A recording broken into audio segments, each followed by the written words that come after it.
Hi brother. ఇందులో మనం ఒక 2 ట్రేడ్స్ తీసుకొని ఆ ట్రేడ్స్ని ఎందుకు తీసుకున్నాం అన్నది చూద్దాం. ఒక విషయం ఏంటంటే ఈ ఛానల్లో మీకు వీడియోస్ అన్నీ డెమోలోనే ఉంటాయి. ఎందుకంటే మీకు ఏదో చూపించి మిమ్మల్ని లాస్ చేయించే ప్రయత్నం నాది కాదు. ఇంతకుముందు మీరు ఎంతోమంది లైవ్ అకౌంట్లు పెట్టిన వీడియోలు చూసి ఉంటారు. సో వాటి వల్ల మరి ఏం నేర్చుకున్నారు? ఇక్కడ డెమో చూస్తున్నారు అంటే నేను ఇచ్చేది ఏంటంటే మీకు అవగాహన దీని మీద తెలియాలని మాత్రం. ఇంకోటి, మీకు ఇందులో ఎక్కువగా ప్రాక్టీస్ అనేది డెమోలో చేయండి. మీకు కాన్ఫిడెంట్ వచ్చేంత వరకు డెమోలోనే చేయండి. రియల్లోకి వెళ్ళమాకండి. ఎవరు కొట్టారు మిమ్మల్ని రియల్లో పెట్టమని? తెలియకుండా పెట్టుకొని లాస్ అయ్యి బాధపడుకుంటారు. సో నా వీడియోస్ అన్నీ మీకు డెమోలోనే ఉంటాయి. ఒకవేళ మీకు నచ్చలేకపోతే ఈ ఛానల్లో చూడమాకండి, నో ప్రాబ్లం. ఓకే, ఇక్కడ నేను కంటెంట్ మీకు చూపించడానికే తప్ప మిమ్మల్ని నేను ఇందులో ఇన్వెస్ట్ చేయించడానికి నా ఉద్దేశం కాదు. ఓకే, సరే చూద్దాం.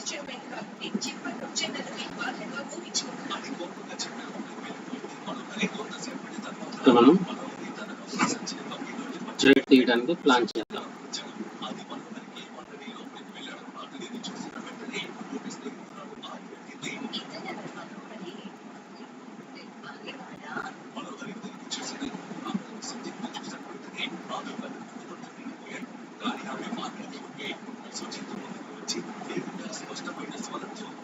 సో 5 సెకండ్స్లోకి వెళ్తున్నాను. ఓకే,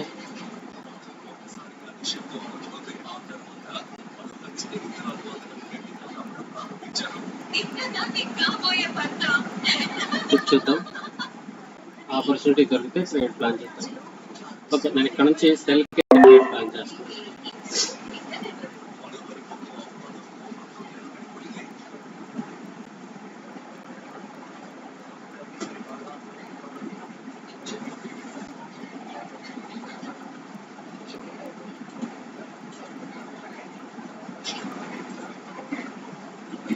చూడండి, మనకి సెల్లర్ గానే క్యాండిల్ క్లోజ్ అయింది. రీజన్ ఏంటంటే ఇక్కడ మనకి ఒక లెవెల్ ఉంది, ఆ లెవెల్ సపోర్ట్ తీసుకొని మనకి స్ట్రాంగ్ సెల్లర్ ఎంటర్ అయ్యారు. సో దాన్ని బట్టి నేను ఇక్కడ మళ్ళీ సెల్కి ట్రేడ్ తీసుకున్నాను. ఓకే,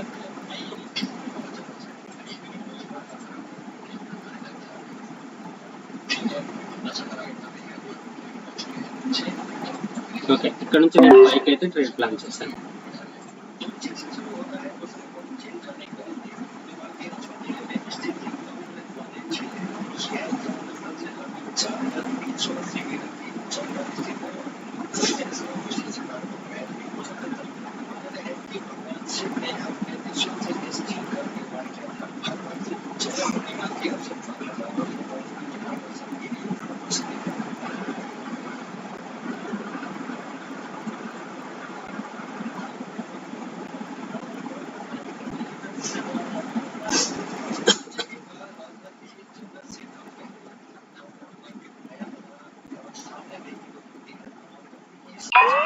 ఓకే, చూడండి 1 మినిట్లో ఇదే లెవెల్ ఇక్కడ మనకి చూస్తే టార్గెట్ పైన ఉంది, కానీ ఇక్కడ సెల్కి ట్రేడ్ తీసుకోవడానికి వెనక లాజిక్ ఉంది. దీని వెనక మనకి కొన్ని లెవెల్స్ ఉంటాయి, ఆ లెవెల్స్ని మనం పట్టుకోవాలి.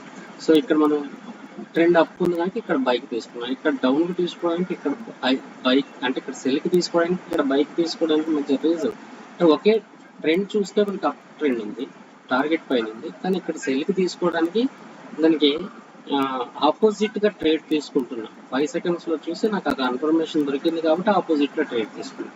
సో కాబట్టి మనం ట్రేడ్స్ తీసుకునేటప్పుడు అక్కడ జరుగుతున్నటువంటిది లేకపోతే ట్రెండ్ ఎటు అవుతుంది, లెవెల్స్ ఎలా వర్క్ అవుతున్నాయి, ఇవన్నీ లెవెల్స్ ఎలా డ్రా చేసుకున్నాను, అక్కడ జోన్ ఉందా, రిజెక్షన్ లెవెల్స్ ఉన్నాయా, స్ట్రాంగ్ లెవెల్స్ ఉన్నాయా, ఇవన్నీ అబ్జర్వ్ చేసుకుని ట్రేడ్లు తీసుకోవాలి. దానికి అంటే ముందు మనకి చేస్తున్న ప్యాటర్న్. సో ప్యాటర్న్ ఇక్కడ ఏ ప్యాటర్న్ చేస్తుంది, లేకపోతే ఆ ప్యాటర్న్ మనకి అప్ ట్రెండ్ చూపిస్తుందా, డౌన్ ట్రెండ్ చూపిస్తుందా, ఇవన్నీ తెలుసుకోకుండా ట్రేడ్ చేయొద్దు. అసలు నాకు తెలియకుండా కొంచెం కూడా అనుభవం లేకుండా ఇందులోకి రావద్దు. ఇంకోటి ఏంటంటే మీకు అనుభవం లేకపోతే ఎక్కడో ఒకసారి నేర్చుకోండి. అదో ఒకసాట. కానీ ఇంకోటి ఏంటంటే ప్రాక్టీస్ మెయిన్. ఒక వ్యక్తి ఏదైనా